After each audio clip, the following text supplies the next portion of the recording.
আমি মুসলিম। আমি হজরত মোহাম্মদ সাল্লাল্লাহু সাল্লামের উম্মত। তাই যে কেউ যদি আলেমুলাদের বিরুদ্ধে কথা বলে আমার গায়ে লাগে। আমি তাদের বিরুদ্ধেই কথা বলি। আজকে বাংলাদেশের ভিতরে অনেক জায়গায় দেখছি যে ওয়াজ মাহফিলে বাধা। এই বাধাগুলো দেয় কারা? আগে শুনতাম এবং জানতাম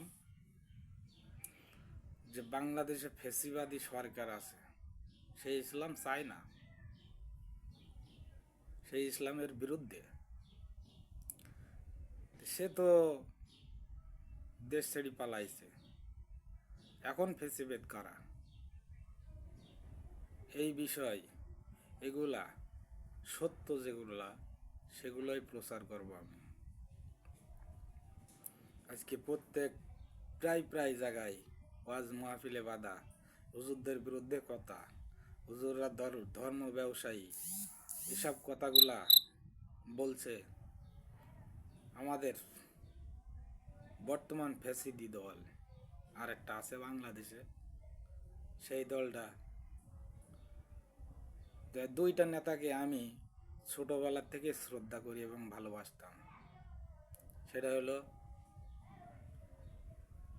এক নম্বরে মির্জা ফখরুল ইসলাম, ওনার আমার খুব ভালো লাগতো। আর সংসদ কাঁপানো হারুনা রশিদ এমপি সাহেব। এই দুটার এত চুলকানি শুরু হয়েছে, আজকে আলেমদের বিরুদ্ধে কথা বলে, স্বার্থে আঘাত লাগলে